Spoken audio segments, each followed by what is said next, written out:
Good morning friends. आज के lecture में हम डिस्कस करेंगे नॉन होमोजीनियस डिफरेंशियल इक्वेशन के बारे में।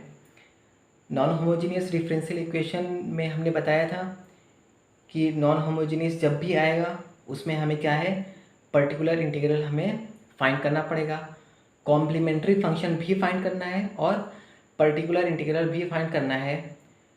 इसके पहले हमने पर्टिकुलर इंटीग्रल फाइंड करना सीखा था। अभी हम क्या है, कॉम्प्लीमेंट्री फंक्शन निकालना सीखा था। अभी हम क्या है कि पर्टिकुलर इंटीग्रल भी निकालना सीखेंगे इसमें। तो नॉन होमोजीनियस में ये सबसे पहले ये टाइप 1 है, जिसमें जो फंक्शन है वो e⁴ x के फॉर्म में होगा। टाइप 1 टाइप से याद रखेंगे, ये अलग अलग नॉन होमोजीनियस में अलग अलग टाइप होती है फंक्शन की।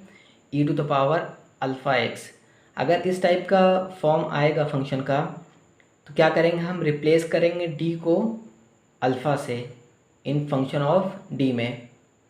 जैसे कि ये एक क्वेश्चन है डिफरेंशियल इक्वेशन का, d² - 6d + 8y = e⁴6x। ये कैसा फॉर्म है, e⁴x का फॉर्म है, मतलब ये क्या है, हमारी टाइप 1 है। इस तरीके से हमें ध्यान रखना है कि e⁴x जब भी एक्सपोनेंशियल टाइप का आएगा, टाइप से कोई मतलब नहीं है, हमेशा ध्यान ये रखना है कि एक्सपोनेंशियल आएगा तो हमें किस तरीके से अप्रोच करना है। तो एक्सपोनेंशियल जब भी आएगा तो रिप्लेस करेंगे d को अल्फ़ा से। तो सबसे पहले हम ऑक्सिलरी इक्वेशन लिखेंगे, उसके बाद हम देखते हैं फिर कैसे फर्दर लिखना है। तो ऑक्सिलरी इक्वेशन लिखना है तो m² - 6m + 8 = 0। तो m की वैल्यू यहाँ से कितनी आ जाएगी, इसको सॉल्व करेंगे इक्वेशन इसको, तो m की वैल्यू आएगी 2 और 3। अब क्या है, अब इसको हम कॉम्प्लीमेंट्री फंक्शन लिखेंगे। ये रूट क्या है, रियल भी है और डिस्टिंक्ट भी है। तो रियल डिस्टिंक्ट के लिए मैंने बताया था c1 e⁻m1x plus c2 e⁻m2x। ये हमारे आ गए कॉम्प्लीमेंट्री फंक्शन। अब हमें क्या है, पर्टिकुलर इंटीग्रल निकालना है। तो अब हम क्या करेंगे, 1/, ये जो डिफरेंशियल इक्वेशन दी हुई है इसको हम यहाँ पे लिख लेंगे, d² - 6d + 8। और उसके बाद ये जो फंक्शन दिया हुआ है e⁻6x, इस तरीके से पर्टिकुलर इंटीग्रल जब भी हमें फाइंड करना होगा तो यहाँ की जो डिफरेंशियल इक्वेशन होगी d² - 6d + 8, इस टाइप की फॉर्म में d के फॉर्म में दी होगी, तो उसको हम 1/, करके इस टाइप से लिख लेंगे। और e⁴x जो यहाँ के फंक्शन होंगे, अभी क्या है कि एक्सपोनेंशियल का हमारे पास दिया हुआ है, तो हम उसको कैसे फाइंड करते हैं उसको हम देखेंगे। तो e⁻ यहाँ पे 6x रख देंगे। अब इसमें क्या है कि रिप्लेस करना है d/अल्फ़ा। तो यहाँ पे अल्फ़ा क्या है, 6 है, अल्फ़ा e⁻x, e⁻x, अल्फ़ा का मतलब क्या है, यहाँ पे 6 है। तो यहाँ पे क्या करेंगे, हम रिप्लेस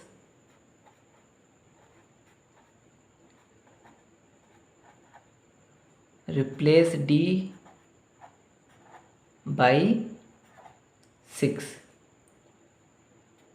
d की जगह पे हम 6 पुट करेंगे। तो यहाँ d की जगह 6 पुट करेंगे, 6² 6 × 6 + 8 e⁻6x।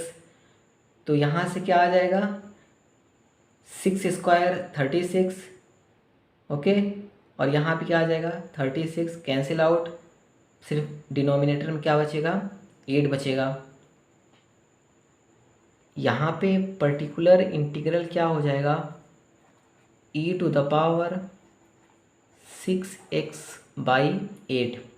हमारे पास कॉम्प्लीमेंट्री भी मिल गया, उसके बाद पर्टिकुलर इंटीग्रल भी मिल गया। सी एफ कॉम्प्लीमेंट्री फंक्शन को शॉर्ट फॉर्म में हम सी एफ बोलते हैं और पर्टिकुलर को पी आई बोलते हैं। अब इसके लिए हम जनरल सोल्यूशन लिखेंगे।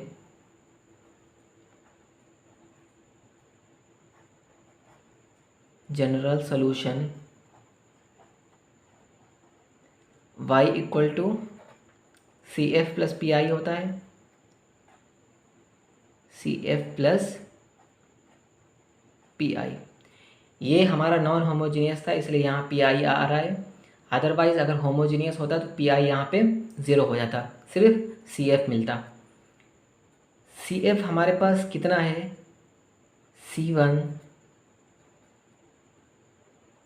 C1 e to the power 2x plus C2 e to the power 3x, ये हमारे पास सी एफ हो गया, प्लस पी आई कितना है, e to the power 6x divided by 8।